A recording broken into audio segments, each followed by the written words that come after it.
Hi there, it's me, your coding partner again. Okay, today is our first day. 60 ദിവസം കൊണ്ട് എങ്ങനെ ഒരു programming language പഠിച്ചെടുക്കാം എന്നുള്ളതിൻ്റെ ആദ്യത്തെ ദിവസമാണെന്ന്.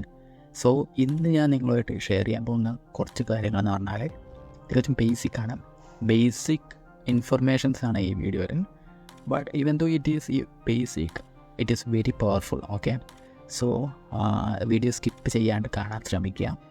ഓക്കെ, കൂടുതൽ ലാഗ് പിടിപ്പിക്കണില്ല, നേരെ വീഡിയോയിൽ കിടക്കാം. സോ ഇന്ന് ഞാൻ നിങ്ങളുമായിട്ട് ഷെയർ ചെയ്യാൻ പോകുന്നുണ്ട് കുറച്ച് topics like who, when, why. അതായത് നമുക്ക് അറിയാം, നമ്മൾ പഠിക്കാൻ പോകുന്ന ലാംഗ്വേജ് പറഞ്ഞാൽ സി ആണ്. സി ലാംഗ്വേജാണ് നമ്മൾ പഠിക്കാൻ പോകുന്നത്. അപ്പോൾ സീനെ കുറിച്ച് പറയുമ്പോൾ അത് ആരാണ് അത് ഇൻവെൻറ്റ് ചെയ്തത്, ദെൻ എപ്പോഴാണ് അത് ഇൻവെൻറ്റ് ചെയ്തത്, then why it is invented. Okay, അങ്ങനെ കുറച്ച് ക്വസ്റ്റ്യൻസാണ് ഫസ്റ്റത്തെ ഒരു പോയിന്റിൽ. ദെൻ സെക്കൻഡ് പറഞ്ഞാൽ ഏതൊരു പ്രോഗ്രാമിംഗ് ലാംഗ്വേജിനും ഫീച്ചേഴ്സ് ഉണ്ടായിരിക്കും അല്ലേ. അപ്പോൾ സിയുടെ ഫീച്ചേഴ്സ് എന്തൊക്കെയാണെന്നുള്ളതാണ് സെക്കൻഡ് പോയിന്റ്. Third, evolution. ഏതൊരു പ്രോഗ്രാമിംഗ് ലാംഗ്വേജിനും എവല്യൂഷൻ ആയിരിക്കും. ലൈക്ക് മനുഷ്യന് എവല്യൂഷൻ ഉണ്ട്, അതുപോലെ മൃഗങ്ങൾക്ക് എവല്യൂഷൻ ഉണ്ട്, അതുപോലെ തന്നെ പ്രോഗ്രാമിംഗ് ലാംഗ്വേജിനും എവല്യൂഷൻ ഉണ്ട്. എങ്ങനെയാണ് അത് എവോൾവ് ചെയ്തിരിക്കുന്നത് എന്നുള്ളതാണ് എവല്യൂഷൻ കൊണ്ട്. Then fourth, syntax, keywords, data types. These are some general words we are using in the programming languages. Okay, പ്രോഗ്രാമിംഗിൽ നമ്മൾ ഉപയോഗിക്കുന്ന കുറച്ച് ടേംസ് ആണ് സിൻടാക്സ്, കീവേഡ്സ്, ഡാറ്റ ടൈപ്സ്, അങ്ങനെയുള്ള കാര്യങ്ങൾ. അപ്പോൾ അതൊക്കെ എന്താണ് അതിലേക്ക് ഡീപ്പായിട്ടൊന്നും പോകണില്ലെന്ന്, പക്ഷേ അതെന്താണ്, എന്തിനാണ് അത് ഉപയോഗിക്കുന്നത് എന്നുള്ളത്. Okay, then fifth point, structure of a program. ഒരു പ്രോഗ്രാമിൻ്റെ സ്ട്രക്ചർ, അതായത് സി പ്രോഗ്രാമിങ്ങിൻ്റെ സ്ട്രക്ചർ എങ്ങനെയായിരിക്കണം.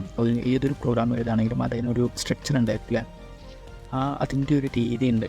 ആ രീതി എങ്ങനെയാണെന്നുള്ളതാണ് ഫിഫ്ത്ത് പോയിന്റ്. ഓക്കെ,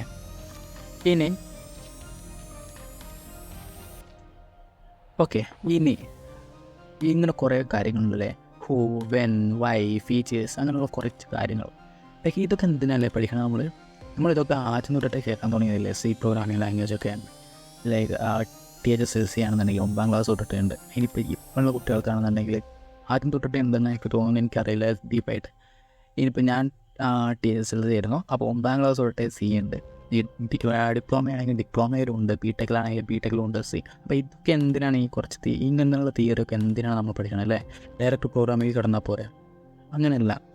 ഇനി ഏതൊരു കാര്യം പഠിക്കുകയാണെന്നുണ്ടെങ്കിലോ അതിൻ്റെ ബേസ് തൊട്ടിട്ട് പഠിക്കാൻ തുടങ്ങിക്കഴിഞ്ഞാൽ കുറച്ചുകൂടെ നന്നായിട്ട് നമുക്കതിൽ പെർഫോം ചെയ്യാൻ കഴിയുന്ന ഒരാളാണ് ഞാൻ. ഓക്കെ, വിശ്വസിക്കുന്ന ഒരാളാണ് ഞാൻ. അപ്പോൾ ഇങ്ങനെയുള്ള ബേസിക്കായിട്ടുള്ള കാര്യങ്ങൾ നമ്മൾ ആദ്യം പഠിക്കുകയാണെന്നുണ്ടെങ്കിൽ എന്തിനു വേണ്ടിയിട്ടാണ് ഇതൊക്കെ തുടങ്ങിയത്, അല്ലെങ്കിൽ എവിടെ നിന്നാണ് ഇതിൻ്റെ ഉത്ഭവം എന്നൊക്കെ മനസ്സിലാക്കി കഴിഞ്ഞാൽ കുറച്ചുകൂടി നന്നായിട്ട് നമുക്ക് മനസ്സിലാക്കാൻ സാധിക്കും. അതിൻ്റെ അപ്ലിക്കേഷൻസ് നമുക്ക് മനസ്സിലാവും. സോ ഇങ്ങനെയുള്ള കാര്യങ്ങളൊന്നും നമ്മൾ സ്കിപ്പ് ചെയ്യാൻ പാടില്ല. അത് ഏത് പ്രോഗ്രാമിംഗ് ലാംഗ്വേജ് ആണെന്നുണ്ടെങ്കിലും അതിൽ ആദ്യം തൊട്ടിട്ട് പഠിച്ചു നന്നായിരിക്കും നല്ലത്. ഓക്കെ, അപ്പോൾ ഇനി നെക്സ്റ്റ് കാര്യം നോക്കാം. ഓക്കെ, ഹൂ, വെൻ, വൈ അല്ലേ? ആരാണ്, എപ്പോഴാണ്, എന്തിനാണ്. സി ഈസ് ഇൻട്രൊഡ്യൂസ്ഡ് ആണെങ്കിൽ, സി ഈസ് ഇൻവെൻറ്റഡ് ആണെങ്കിൽ എന്തുവാണെങ്കിലും C is introduced by Dennis Ritchie in 1972. Dennis Ritchie എന്ന് പറയുന്നത് ഒരു അമേരിക്കൻ സയൻറ്റിസ്റ്റാണ്. Okay, American computer scientist. അദ്ദേഹമാണ് 1972 സി ഇൻട്രൊഡ്യൂസ് ചെയ്തത്. ഓക്കെ, ഈ എന്തിനു വേണ്ടിയിട്ടായിരിക്കും സി? അതായത് കുറേ പ്രോഗ്രാമിംഗ് ലാംഗ്വേജ് ഉണ്ട്. എന്തിനു വേണ്ടിയിട്ട്? അതിനൊരു സി ഇൻട്രൊഡ്യൂസ് ചെയ്തിരിക്കുന്നത് ഹാർഡ്വെയർസിനെ ഡയറക്റ്റ്ലി ഇൻട്രാക്ട് ചെയ്യാൻ വേണ്ടിയിട്ടുള്ള ഒരു പ്രോഗ്രാമിംഗ് ലാംഗ്വേജ് ആയിട്ടാണ്. അതിന് എന്തിനാണ് ഹാർഡ്വെയർസിന് ഇൻട്രാക്ട് ചെയ്യണത് അല്ലേ? ഇപ്പോൾ എന്തിനാണ് ഹാർഡ്വെയർസിനൊക്കെ ഇൻട്രാക്ട് ചെയ്യണത്? ലൈക്ക് ഇപ്പോൾ ഏതൊരു കാര്യമാണെങ്കിലും എടുത്തോ, ഒരു ഹാർഡ്വെയർ ലൈക്ക് ഇപ്പോൾ machine, washing machine. Okay, washing മെഷീനെ കൺട്രോൾ ചെയ്യുന്നത് ഒരു പ്രോഗ്രാമിംഗ് ലാംഗ്വേജാണ്. ഓക്കെ, അങ്ങനെയുള്ള ഈ മൂവിങ് ഒബ്ജക്ട്സിനെ അല്ലെങ്കിൽ ഇപ്പോൾ മിസൈൽ എടുത്തോ, അങ്ങനെയുള്ള പല കാര്യങ്ങളിലെയും അതൊക്കെ ഒരു ഹാർഡ്വെയർ ആണല്ലേ. ആ ഹാർഡ്വെയറിനെയൊക്കെ കൺട്രോൾ ചെയ്യുന്ന ഒരു പ്രോഗ്രാമിംഗ് ലാംഗ്വേജാണ്. അങ്ങനെ കൺട്രോൾ ചെയ്യുന്ന ഒരു പ്രോഗ്രാമിംഗ് ലാംഗ്വേജ് ആയിട്ടാണ് സി ഡെവലപ്പ് ചെയ്തിരിക്കുന്നത്. ഇനി നമ്മളെടുത്തോ, ഇപ്പോൾ ഒരു പ്രോഗ്രാമിംഗ് ലാംഗ്വേജ് എടുത്തോ, ആ പ്രോഗ്രാമിംഗ് ലാംഗ്വേജസിന് 3 കാറ്റഗറി ഉണ്ട്. Low level, high level, middle level. Okay, ഇതിൽ മിഡിൽ ലെവലിൻ്റെ കാറ്റഗറിയിലാണ് സി ഉള്ളത്. ഇനിയിപ്പോൾ ലോ ലെവൽ എടുക്കുകയാണെന്നുണ്ടെങ്കിൽ അസംബ്ലി കോഡ്, അതുപോലെ തന്നെ മെഷീൻ കോഡ്, അങ്ങനെയുള്ള കുറച്ച് പ്രോഗ്രാമിംഗ് ലാംഗ്വേജാണ് ഈ ലോ ലെവൽ പ്രോഗ്രാമിംഗ് ലാംഗ്വേജ്. ഈ മിഡിൽ ലെവൽ ഞാൻ പറഞ്ഞ സി. ഈ ഹൈ ലെവൽ പ്രോഗ്രാമിംഗ് എടുത്തോ അതിൽ ജാവ, പൈത്തൺ അങ്ങനെയുള്ള പ്രോഗ്രാമിംഗ് ലാംഗ്വേജാണ്. ഇനി ഞാൻ പറയുന്ന കാര്യം ശ്രദ്ധിച്ച് കേട്ടോ. ഹാർഡ്വെയർസിനെ ഇൻട്രാക്ട് ചെയ്യാൻ വേണ്ടിയിട്ട് ആദ്യം ഉണ്ടായിരുന്നത്, അല്ലെങ്കിൽ ഇപ്പോഴും ഉള്ളൊരു പ്രോഗ്രാമിംഗ് ലാംഗ്വേജാണ് അസംബ്ലി കോഡ് അല്ലെങ്കിൽ മെഷീൻ കോഡ്. ഓക്കെ, ഇങ്ങനെയുള്ള പ്രോഗ്രാമിങ്ങിൻ്റെ കുറച്ച് ഫീച്ചേഴ്സ് എന്തൊക്കെയാണെന്നുണ്ടെങ്കിൽ ഇത് വളരെ ഫാസ്റ്റ് ആയിരിക്കും, ഹൈ പെർഫോമൻസ് ആയിരിക്കും ഇങ്ങനെയുള്ള പ്രോഗ്രാമിംഗ് ലാംഗ്വേജ് ഡെലിവറി ചെയ്യണത്. പക്ഷേ ഇതിൻ്റെ ഒരു പോരായ്മ എന്ന് പറയുന്നത് റീഡബിലിറ്റി, അതുപോലെ തന്നെ റൈറ്റബിലിറ്റി വളരെ കുറവായിരിക്കും. റീഡ് ചെയ്യാനും റൈറ്റ് ചെയ്യാനും ഭയങ്കര പ്രയാസമായിരിക്കും ഇങ്ങനെയുള്ള പ്രോഗ്രാമിംഗ് ലാംഗ്വേജ്. അതായത് പ്രോഗ്രാമിംഗ് പഠിച്ചെടുക്കാനൊക്കെ വളരെ ബുദ്ധിമുട്ടാണ്. അതുപോലെ തന്നെ അതിൽ എന്താണ് എഴുതിയിരിക്കണതെന്ന് മനസ്സിലാക്കാനും വളരെ ബുദ്ധിമുട്ടാണ്. അതുകൊണ്ടാണ് അങ്ങനെയുള്ള പ്രോഗ്രാമിംഗ് ലാംഗ്വേജിനെ ലോ ലെവൽ പ്രോഗ്രാമിംഗ് ലാംഗ്വേജ് ആയിട്ട് കാറ്റഗറൈസ് ചെയ്ത് വെച്ചിരിക്കുന്നത്. ഇനി ഹൈ ലെവൽ പ്രോഗ്രാമിംഗ് എടുത്തും പൈത്തൺ, ജാവ അങ്ങനെയുള്ള പ്രോഗ്രാമിംഗ് ലാംഗ്വേജസ്. അപ്പോൾ ഈ ഇങ്ങനെയുള്ള പ്രോഗ്രാമിംഗ് ലാംഗ്വേജസ് പറഞ്ഞാൽ റീഡ് ചെയ്യാനോ റൈറ്റ് ചെയ്യാനോ ഉള്ള കഴിവ് കൂടുതലായിരിക്കും. അതായത് അപ്പോൾ ഒരു പ്രോഗ്രാമിംഗ് പഠിച്ചെടുക്കാനും അതുപോലെ തന്നെ അത് ഇംപ്ലിമെൻറ്റ് ചെയ്യാനും അതുപോലെ തന്നെ മനസ്സിലാക്കാനും ഉള്ള റീഡബിലിറ്റി അത് കൂടുതലായിരിക്കും ഇങ്ങനെയുള്ള ഹൈ ലെവൽ പ്രോഗ്രാമിംഗ് ലാംഗ്വേജസിന്. പക്ഷേ അതിന് ഹാർഡ്വെയറിനെ ഇൻട്രാക്ട് ചെയ്യാനുള്ള കഴിവ് കുറവായിരിക്കും. ഓക്കെ, അപ്പോൾ ഇങ്ങനെയുള്ളൊരു കേസിലാണ് മിഡിൽ ലെവൽ ലാംഗ്വേജ് ഡെവലപ്പ് ചെയ്തത്. ഈ മിഡിൽ ലെവൽ പ്രോഗ്രാമിംഗ് ലാംഗ്വേജിന് ഹൈ ലെവൽ പ്രോഗ്രാമിങ്ങിൻ്റെ ഫീച്ചറും വേണം, അതുപോലെ തന്നെ ലോ ലെവൽ പ്രോഗ്രാമിങ്ങിൻ്റെ ഫീച്ചറും വേണം. ഓക്കെ, അതായത് ഇതിനെ ഹാർഡ്വെയറിനെ കൺട്രോൾ ചെയ്യാനുള്ള കഴിവും വേണം, അതുപോലെ തന്നെ ഇത് ഈസി ആയിട്ട് പ്രോഗ്രാം ചെയ്യാനും കഴിയണം. അങ്ങനെയുള്ള ഒരു പ്രോഗ്രാമിംഗ് ലാംഗ്വേജാണ് C. Okay, C is lies in between high level and low level programming language. Okay, that's why it is called middle level programming language. Okay, ഇനി നമുക്ക് അടുത്ത പോയിന്റ് നോക്കാം. ഫീച്ചേഴ്സ്. ഏതൊരു പ്രോഗ്രാമിംഗ് ലാംഗ്വേജിനും ഫീച്ചേഴ്സ് ഉണ്ടായിരിക്കില്ല, ഒരു സെറ്റ് ഓഫ് ഫീച്ചേഴ്സ് ഉണ്ടായിരിക്കും. അപ്പോൾ സിക്ക് ഉണ്ട് കുറച്ച് ഫീച്ചേഴ്സ്. അതേതൊക്കെ നോക്കാം. First, it is A middle level programming language. ഞാൻ ഓൾറെഡി പറഞ്ഞു സി എന്ന് പറയുന്നത് മിഡിൽ ലെവൽ പ്രോഗ്രാമിംഗ് ആണ്. ആൻഡ് പ്രോഗ്രാമിംഗ് ലാംഗ്വേജിന് 3 കാറ്റഗറിയിൽ നമുക്ക് പെടുത്താൻ പറ്റും. അതിൽ മിഡിൽ ലെവലിലാണ് സി. ഓക്കെ, അതായത് സിക്ക് ലോ ലെവലിൻ്റെ ഹൈ ലെവലിൻ്റെയും ഫീച്ചർ കേപ്പബിലിറ്റി ഉണ്ടായിരിക്കും. അതായത് ഇത് ഹൈ പെർഫോമൻസ് കാഴ്ചവെക്കുകയും ചെയ്യും, അതുപോലെ തന്നെ ഇതിന് ഹാർഡ്വെയർസിനെ ഇൻട്രാക്ട് ചെയ്യാനും കഴിയും. റീഡബിലിറ്റിയും കൂടുതലായിരിക്കും. ഫാസ്റ്റർ. സി ഒരു ഫാസ്റ്ററാണ്. ഇത് സി ഫാസ്റ്റർ പ്രോഗ്രാമിംഗ് ലാംഗ്വേജ് ആണ്. അതായത് ഇത് കാൽക്കുലേഷൻസ്, ഓപ്പറേഷൻസ് എല്ലാം ഫാസ്റ്റായിട്ട് ഇത് ചെയ്യും. ഈ സ്ട്രക്ചേർഡ് പ്രോഗ്രാമിംഗ് ലാംഗ്വേജാണ്. സ്ട്രക്ചേർഡ് എന്ന് പറഞ്ഞു കഴിഞ്ഞാൽ ഒരു ലാർജ് പ്രോഗ്രാമിങ്ങിനെ സ്മോൾ പാർട്ടാക്കിയിട്ട് ഇത് ഡിവൈഡ് ചെയ്യും. എന്നിട്ട് ഈ ഓരോ പാർട്ടും സ്ട്രക്ചേർഡായിട്ടുള്ള പ്രോഗ്രാം ഇത് ഫോളോ ചെയ്യും. അതായത് കുറച്ച് സ്ട്രക്ചേർഡായിട്ട് ഇത് ഫോളോ ചെയ്തിട്ടുണ്ടായിരിക്കും. വളരെ സ്ട്രക്ചേർഡ് ആയിരിക്കും ഇതിൻ്റെ ഓരോ ഭാഗവും. ഓക്കെ, ഇനി പോർട്ടബിലിറ്റി സിക്ക് വളരെ കൂടുതലാണ്. കാരണം അത് പോർട്ടബിലിറ്റി മീൻസ് ഒരു ഒ എസ് അല്ലെങ്കിൽ ഒരു സിസ്റ്റത്തിൽ എഴുതിയ കോഡ് വേറൊരു ഒ എസ് അല്ലെങ്കിൽ വേറൊരു സിസ്റ്റത്തിലേക്ക് ട്രാൻസ്ഫർ ചെയ്യുമ്പോൾ അല്ലെങ്കിൽ ആ കോഡ് വേറൊരു സിസ്റ്റത്തിലേക്ക് മാറ്റുമ്പോൾ മോഡിഫിക്കേഷൻ ഒന്നും കൂടാതെ തന്നെ നമുക്ക് ഈ പ്രോഗ്രാമിനെ വേറൊരു ഒ എസിൽ റൺ ചെയ്യാൻ കഴിയുന്നുണ്ടെങ്കിൽ അതാണ് പോർട്ടബിലിറ്റി എന്നുള്ളത്. സിക്ക് പോർട്ടബിലിറ്റി വളരെ കൂടുതലാണ്. ഇറ്റ് മീൻസ് മോഡിഫിക്കേഷൻ ഒന്നും ചെയ്യാതെ തന്നെ നമുക്ക് വേറൊരു ഒ എസിലേക്ക് മാറ്റാൻ പറ്റും. അല്ലെങ്കിൽ ചെറിയ എന്തെങ്കിലും മോഡിഫിക്കേഷനോട് കൂടിയിട്ട് നമുക്ക് വേറൊരു സിസ്റ്റത്തിൽ ഈ പ്രോഗ്രാം റൺ ചെയ്യാൻ കഴിയും. അതിനെയാണ് സി പോർട്ടബിലിറ്റി എന്ന് പറയുന്നത്. ഓക്കെ, നെക്സ്റ്റ് മെമ്മറി മാനേജ്മെൻറ്റ് പറഞ്ഞാൽ ഇത് എങ്ങനെ മെമ്മറിനെ മാനേജ് ചെയ്യുന്നു. അതായത് ഇപ്പോൾ ഒരു പ്രോഗ്രാം ഉണ്ടെന്നുണ്ടെങ്കിൽ അതിൽ കുറേ വേരിയബിൾസൊക്കെ ഉണ്ടാവും. ആ വേരിയബിൾസൊക്കെ നമ്മൾ സ്റ്റോർ ചെയ്യുന്നത് മെമ്മറിയിലായിരിക്കും. ഓക്കെ, അപ്പോൾ അങ്ങനെയുള്ള മെമ്മറീനെ നമ്മളത് യൂസ് ചെയ്യുന്നു, നമ്മളെങ്ങനെ കൺസ്യൂം ചെയ്യുന്നു, അതാണ് മെമ്മറി മാനേജ്മെൻറ്റ്. സിക്ക് നല്ലൊരു മെമ്മറി മാനേജ്മെൻറ്റ് ഉണ്ട്. ഇതിനെ മെമ്മറി മാനേജ്മെൻറ്റിന് ഹെൽപ്പ് ചെയ്യുന്ന കുറച്ച് കാര്യങ്ങളൊക്കെ ഉണ്ട്. അതൊക്കെ നമുക്ക് വരും വീഡിയോസിൽ അല്ലെങ്കിൽ അപ്കമിങ് വീഡിയോസിൽ നമുക്ക് ഡിസ്കസ് ചെയ്യാം. ഓക്കെ, അത്രയാണ് ഫീച്ചേഴ്സ് എന്നാണ്. ഇനി ഇവല്യൂഷൻ. ഇപ്പോൾ ഏതൊരു ഒബ്ജക്റ്റാണ് അല്ലെങ്കിൽ ഏതൊരു പ്രോഗ്രാമിംഗ് ലാംഗ്വേജ് ആണെങ്കിലും എവല്യൂഷൻ ഉണ്ട്. മനുഷ്യന്മാർക്കും ഉണ്ട്, മൃഗങ്ങൾക്കുണ്ട്, എല്ലാവർക്കും ഉണ്ട് അല്ലേ. അപ്പോൾ എവല്യൂഷനെ പറ്റി പറയുകയാണെന്നുണ്ടെങ്കിൽ സി ആദ്യം ഉണ്ടായിരുന്നത് CPL എന്ന് പറയുന്ന ഒരു പ്രോഗ്രാമിംഗ് ലാംഗ്വേജ് ആയിട്ടായിരുന്നു. അതായത് CPL means combined programming language. അതായിരുന്നു ആദ്യം സിയുടെ പേര്. ഓക്കെ, ദെൻ അതിനെ CPL മാറ്റിയിട്ട് നമ്മൾ BCPL ആക്കി. BCPL means basic CPL which means basic combined programming language ആയിട്ട് പിന്നെ അതിനെ മോഡിഫൈ ചെയ്തു. ഇനി ഈ ബേസിക് CPLനെ വീണ്ടും അത് മോഡിഫൈ ചെയ്തിട്ടാണ് B എന്ന് പറയുന്ന ഒരു പ്രോഗ്രാമിംഗ് ലാംഗ്വേജ് ആക്കിയിട്ട്. ഓക്കെ, ബിക്ക് സ്പെസിഫിക് ആയിട്ടുള്ള പിന്നെ ഫോം ഓക്കെ. പക്ഷേ അതാണ് എവല്യൂഷൻ എന്ന് പറയുന്നത്. ചെറിയൊരു പാട്ടാണ്, പക്ഷേ നമ്മളത് അറിഞ്ഞിരിക്കുന്നത് നല്ലതായിരിക്കും എന്ന് എനിക്ക് തോന്നി. ഓക്കെ, അതുകൊണ്ടാണ് ഞാനിതിൽ ആഡ് ചെയ്തത്. ഇനി കുറച്ച് ജനറലായിട്ടുള്ള കാര്യങ്ങൾ: syntax, keywords, data types. Okay, syntax എന്താണ്? സിൻടാക്സ് പറഞ്ഞു കഴിഞ്ഞാൽ structure of A sentence, structure of sentences, അതിനെയാണ് സിൻടാക്സ് എന്ന് പറയുന്നത്. അതായത് നമ്മളൊരു പ്രോഗ്രാം എഴുതുകയാണെന്നുണ്ടെങ്കിൽ അതിൽ കുറേ സെൻറ്റൻസസ് ഉണ്ടായിരിക്കും. ആ സെൻറ്റൻസസിനെ എങ്ങനെ സ്ട്രക്ചർ ചെയ്തിരിക്കുന്നു അതിനെയാണ് സിൻടാക്സ് എന്ന് പറയുന്നത്. അപ്പോൾ സി ഒരു സ്പെസിഫിക് ആയിട്ടുള്ള ഒരു സിൻടാക്സ് ഫോളോ ചെയ്യുന്നത്. ഓക്കെ, അതാണ് സിൻടാക്സ് എന്ന് പറയുന്നത്. ഇതായത് സെറ്റ് ഓഫ് റൂൾസും. ഓക്കെ, ഒരു പ്രോഗ്രാം എഴുതുമ്പോൾ ഉണ്ടായിരിക്കുന്ന കുറച്ച് സെറ്റ് ഓഫ് റൂൾസ്, നമ്മൾ ഫോളോ ചെയ്യേണ്ട കുറച്ച് സെറ്റ് ഓഫ് റൂൾസിനെയാണ് സിൻടാക്സ് എന്ന് പറയുന്നത്. ഓക്കെ, അത് ഏത് പ്രോഗ്രാമിംഗ് ലാംഗ്വേജ് എടുത്തോ അതിലൊക്കെ ഉണ്ട് ഈ സിൻടാക്സ് എന്ന് പറയുന്ന കൺസെപ്റ്റ്. ഇനി കീവേഡ്സ് എന്ന് പറഞ്ഞാൽ എന്താ? ഒരു സെറ്റ് ഓഫ് റിസർവ്ഡ് വേർഡ്സ് ആണ്. അതായത് അത് set of reserved words means നമുക്ക് ആ വേർഡ്സിനെ എല്ലാവിടെയും കൊണ്ടിട്ട് നമുക്ക് ഉപയോഗിക്കാൻ കഴിയില്ല. അതാണ് കീവേഡ്സ് എന്ന് പറയുന്നത്. സെറ്റ് ഓഫ് റിസർവ്ഡ് വേർഡ്സ്, അത് ഉപയോഗിക്കേണ്ട സ്ഥലത്ത് മാത്രമേ നമുക്ക് ആ കീവേഡ്സിനെ ഉപയോഗിക്കാൻ കഴിയുള്ളൂ. വേറെ ഒരു ഭാഗത്ത് നമുക്ക് ആ കീവേഡ്സിനെ ഉപയോഗിക്കാൻ പറ്റില്ല. സിയിൽ 32 കീവേഡ്സ് ഇങ്ങനെ ഉണ്ട്. ഓക്കെ, പിന്നെ ഡാറ്റ ടൈപ്സ് എന്ന് പറഞ്ഞാൽ 3 ടൈപ്പ് ഡാറ്റ ടൈപ്സ് ഉണ്ട് സിയിൽ: primary, derived, user defined. Okay, ഇനി പ്രൈമറിയിൽ വരുന്ന കുറച്ച് ഡാറ്റ ടൈപ്സ് എന്ന് പറഞ്ഞാൽ ഇൻറ്റീജർ, ക്യാരക്ടർ, ഫ്ലോട്ട്, ഡബിൾ, അങ്ങനെയുള്ള കുറച്ച് ഡാറ്റ ടൈപ്സാണ് primary data types in C. Okay, ഇനി ഡിറൈവഡ് ഡാറ്റ ടൈപ്പ് പറഞ്ഞാൽ പ്രൈമറിയിൽ നിന്ന് ഡിറൈവ് ചെയ്തിട്ടുള്ള കുറച്ച് ഡാറ്റ ടൈപ്സ്, അതാണ് ഡിറൈവഡ് ഡാറ്റ ടൈപ്സ്.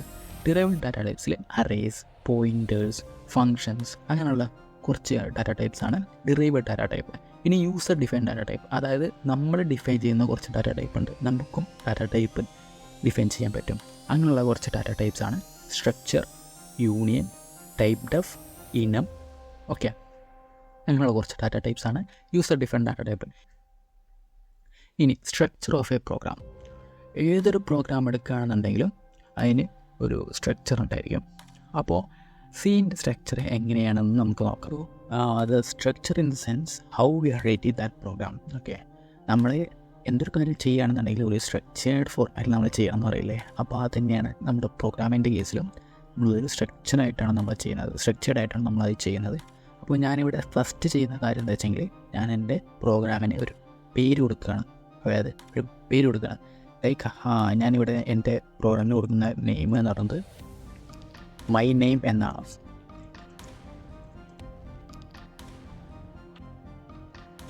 ഞാനിവിടെ ഈ നെയിം കമൻ്റായിട്ടാണ് ഇവിടെ ചെയ്യുന്നത്. Okay, comment in the sense it will not execute.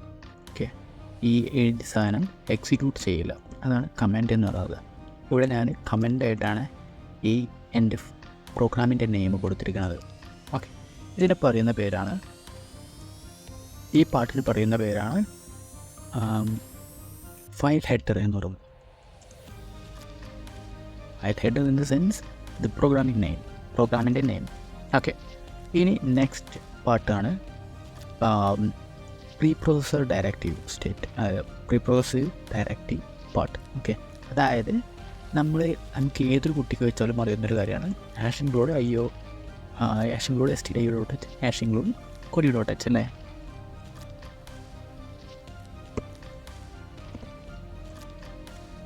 Okay, #include stdio.h ആണ് ഞാനിവിടെ ആഡ് ചെയ്യുന്ന ഹെഡർ ഫയൽ. ഓക്കെ,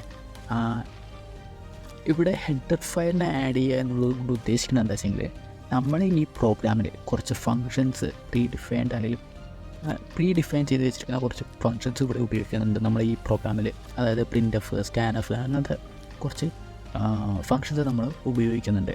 ഈ ഫങ്ഷൻസൊക്കെ എഴുതി വെച്ചിരിക്കുന്ന ഈ ഫങ്ഷൻ്റെയൊക്കെ പ്രോട്ടോടൈപ്സ്, അതായത് ഈ ഫങ്ഷൻ്റെയൊക്കെ എങ്ങനെയാണ് യൂസ് ചെയ്യുന്നതൊക്കെ എഴുതി വെച്ചിരിക്കുന്ന ഒരു ഫയലുണ്ട്. ആ ഫയലാണ് stdio.h എന്ന് പറയുന്ന ഒരു ഹെഡർ ഫയൽ. ആ ഹെഡർ ഫയലിൽ നമ്മൾ നമ്മുടെ ഈ പ്രോഗ്രാമിലേക്ക് നമ്മൾ ബ്രിങ് ചെയ്തിരിക്കുകയാണ് ഈ ആഷ് ഇൻക്ലൂഡ് എന്ന് പറയുന്ന ഒരു പ്രീ പ്രോസസ്ഡ് ഡയറക്റ്റീവ് വെച്ചിട്ട്. അപ്പോൾ ഈ സ്റ്റേജിനെയാണ് പറയുന്നത് പ്രീ പ്രോസസ്ഡ് ഡയറക്റ്റീവ്. ഓക്കെ, ഈ സ്റ്റേജിനെയാണ് പ്രീ പ്രോസസ്ഡ് ഡയറക്റ്റീവ് എന്ന് പറയുന്നത്. ഓക്കെ, ഇവിടെ നിങ്ങൾ ശ്രദ്ധിച്ചോ, ഈ /* ഉള്ളിലാണ് ഞാൻ കമൻറ്റ് ചെയ്ത് വെച്ചിരിക്കുന്നത്. ഓക്കെ, നമുക്ക് കമൻറ്റ് ചെയ്യാൻ 2 മെത്തേഡ് ഉണ്ട്. Single line commenting. ഓക്കെ, ഇനി second method multi line. Single line കമൻറ്റിങ്ങും മൾട്ടി ലൈൻ കമൻറ്റിങ്ങും. സിംഗിൾ ലൈൻ കമൻറ്റിങ് എന്ന് പറഞ്ഞാൽ നമ്മൾ 2 സ്ലാഷ് മാത്രം ഉപയോഗിക്കുകയാണ്. ഓക്കെ, 2 സ്ലാഷ് വെച്ചിട്ട് മാത്രം ഉപയോഗിക്കുകയാണെന്നുണ്ടെങ്കിൽ ഒരു സിംഗിൾ ലൈൻ കമൻറ്റിങ് ആയി. അതായത് ഒരു സിംഗിൾ ലൈനിന് മാത്രമേ ഉള്ളൂ ഇത് കമൻറ്റ് ചെയ്യുക. ഇനി മൾട്ടി ലൈൻ കമൻറ്റിങ് എന്ന് പറഞ്ഞാൽ /*. ഇനി നമുക്ക് എത്ര വേണമെന്നുണ്ടെങ്കിലും കമൻറ്റ് എഴുതാം, എത്ര ലൈനിൽ വേണമെന്നുണ്ടെങ്കിലും കമൻറ്റ് എഴുതാം. എന്നിട്ട് കഴിയുമ്പോൾ ഒരു // ഇട്ട് മതി. ഇതാണ് സിംഗിൾ ലൈൻ കമൻറ്റിങ്ങും മൾട്ടി ലൈൻ കമൻറ്റിങ്ങും. കമൻറ്റിങ്ങിൻ്റെ ഉപയോഗം ഞാൻ പറഞ്ഞല്ലേ, ഈ കമൻറ്റ് എന്ന് പറഞ്ഞ സാധനം എക്സിക്യൂട്ട് ആവില്ല. ഇത് റീഡ് ചെയ്യാൻ വേണ്ടിയിട്ട് മാത്രമാണ്. അതായത് വേറൊരു ആൾ എൻ്റെ ഈ പ്രോഗ്രാം നോക്കുമ്പോൾ അയാൾക്ക് മനസ്സിലാവണം ഞാൻ എന്താണ് ഇവിടെ എഴുതി വെച്ചിരിക്കണതെന്ന്. കുറേ ഞാൻ ഓപ്പറേഷൻ മാത്രം ചെയ്ത് വെച്ചിട്ട് കാര്യമില്ലല്ലോ, ഞാൻ എന്തിൻ്റെ ഓപ്പറേഷനാണ് ഇവിടെ എഴുതി വെച്ചിരിക്കുന്നതെന്നുള്ളത് അയാൾക്ക് മനസ്സിലാവണ്ടേ. അതായത് ഞാൻ കുറേ ലൈൻസ് ഓഫ് പ്രോഗ്രാം ഞാൻ ചിലപ്പോൾ എഴുതി വെച്ചിട്ടുണ്ടാവും. ആ ലൈൻസ് ഓഫ് പ്രോഗ്രാം അയാൾക്ക് മനസ്സിലാവണമെന്നുണ്ടെങ്കിൽ ഞാൻ ഇതേപോലെ കമൻറ്റ് എഴുതി വെച്ചിരിക്കണം. ഓക്കെ, അതിന് വേണ്ടിയിട്ടാണ് ഈ കമൻസ് നമ്മൾ യൂസ് ചെയ്യുന്നത്. കമൻസ് മസ്റ്റായിട്ട് നമ്മളെല്ലാവരും എഴുതണം പ്രോഗ്രാമിൽ. ഓക്കെ, അപ്പോൾ അതിനാണ് സിംഗിൾ ലൈൻ കമൻറ്റിങ്ങും മൾട്ടി ലൈൻ കമൻറ്റിങ്. ഓക്കെ, ഇവിടെ ഞാൻ മൾട്ടി ലൈൻ കമൻറ്റിങ് ആണ് ഉപയോഗിച്ചിരിക്കുന്നത്, പക്ഷേ സിംഗിൾ ലൈനാണ് ഞാനിത് ചെയ്തിരിക്കുന്നത്. ഓക്കെ, ഇനി നെക്സ്റ്റ് പാർട്ട് എന്ന് പറയുന്നത് സ്റ്റാർട്ട് ഓഫ് ദി പ്രോഗ്രാമാണ്. നമുക്ക് എങ്ങനെയാണ് ഇത് പ്രോഗ്രാമിൽ സ്റ്റാർട്ടിങ് ചെയ്യുന്നത് എന്ന് നോക്കാം. അതായത് ഇൻറ്റ് മെയിൻ എന്ന് പറയുന്ന ഒരു സാധനം വെച്ചിട്ടാണ് നമ്മൾ പ്രോഗ്രാം സ്റ്റാർട്ട് ചെയ്യുന്നത്. ഓക്കെ, ഇതിനെ പറയുന്ന പേരാണ് start of the program. Okay, ഇനി നമ്മൾ ഒരു ഓപ്പണിംഗ് കേളി ബ്രേസസും അതുപോലെ തന്നെ ക്ലോസിംഗ് കേളി ബ്രേസസും ഉണ്ട്. അതായത് ഇനി നമ്മൾ ഇതിൻ്റെ ഉള്ളിൽ എന്തൊക്കെ എഴുതുന്നുണ്ടോ അതാണ് സ്റ്റേറ്റ്മെൻറ്റ്സ് ഉണ്ടായിരിക്കും, കമൻറ്റ് ഉണ്ടായിരിക്കും. കമൻറ്റ് നമ്മളെ നേരത്തെ പറഞ്ഞല്ലോ അത് എക്സിക്യൂട്ട് ചെയ്യില്ല എന്ന്. അപ്പോൾ സ്റ്റേറ്റ്മെൻറ്റ്സിനെ മാത്രം നമുക്ക് ഫോക്കസ് ചെയ്യാം. ഇനി നമ്മൾ ഇതിൻ്റെ ഉള്ളിൽ എന്തൊക്കെയാണ് എഴുതുന്നോ അത് സ്റ്റേറ്റ്മെൻറ്റ്സ് ആണ്. ഓക്കെ, അതായത് ഞാനിപ്പോൾ 3 വേരിയബിൾ എടുക്കുകയാണ്. ഇൻറ്റ് A = 10, B = 5. ഇനി സം. ഓക്കെ, ഇനി ഈ സം എന്ന് പറയുന്ന വേരിയബിളിലേക്ക് എയും ബിയും കൂട്ടിയിട്ട് അതിൻ്റെ ആൻസർ സമ്മിലേക്ക് ഞാൻ അസൈൻ ചെയ്ത് വെച്ചിട്ടുണ്ട്. ഇനി I'm printing that sum with the help of printf function. ഇതൊക്കെ ഞാൻ പറഞ്ഞുതരാം. Wait, I'm just explaining what is statements. Okay, അപ്പോൾ ഈ സാധനങ്ങളൊക്കെയാണ് സ്റ്റേറ്റ്മെൻറ്റ്സ് എന്ന് പറയുന്നത്. ഓക്കെ, ഇതിനെയാണ് സ്റ്റേറ്റ്മെൻറ്റ്സ് എന്ന് പറയുന്നത്. ഓക്കെ, ഈ ഇൻറ്റ് A = 10, B = 5, ഇനി സം, അതിൻ്റെ ഓപ്പറേഷൻ, അതിനൊക്കെയാണ് സ്റ്റേറ്റ്മെൻറ്റ്സ് എന്ന് പറയുന്നത്. ഇനി കമൻറ്റ്സ് എന്ന് പറയുന്നത്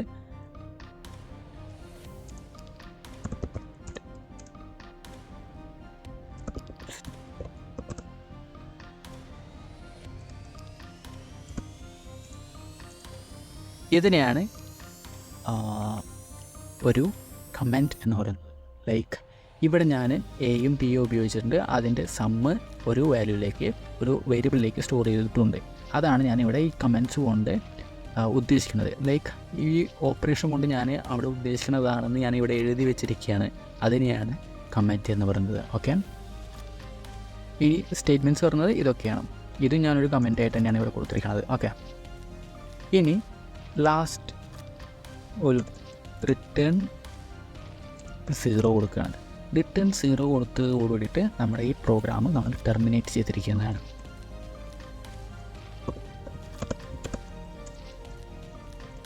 ഓക്കെ, ടെർമിനേറ്റ് ചെയ്യുന്നതിനെയാണ് ഈ റിട്ടേൺ 0 എന്നുകൊണ്ടാണ് നമ്മൾ ഉദ്ദേശിക്കുന്നത് program termination.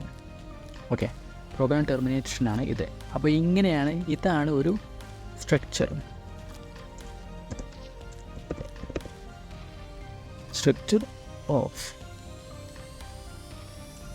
Of a structure of a C program. ഇങ്ങനെയാണ് നമ്മൾ ചെയ്യുന്നത്. ഓക്കെ, ആദ്യം നമ്മൾ ആ പ്രോഗ്രാമിൻ്റെ പേര് എഴുതുന്നു, എന്നിട്ട് നമ്മൾ പ്രീ പ്രോസസ്സ് ഡയറക്റ്റീവ്സ് ആഡ് ചെയ്യുന്നു. ഇനി നമ്മൾ സ്റ്റാർട്ട് ഓഫ് ദ പ്രോഗ്രാം ചെയ്യുന്നു, പിന്നെ അതിൽ സ്റ്റേറ്റ്മെൻറ്റ്സോ കമൻറ്റ്സോ എന്തെങ്കിലും ഉണ്ടെങ്കിൽ നമുക്ക് ആഡ് ചെയ്യാം. എന്നിട്ട് ലാസ്റ്റ് റിട്ടേൺ 0, അതായത് ടെർമിനേഷൻ, പ്രോഗ്രാം ടെർമിനേഷൻ ചെയ്യുന്നത് റിട്ടേൺ 0 വെച്ചിട്ടാണ്.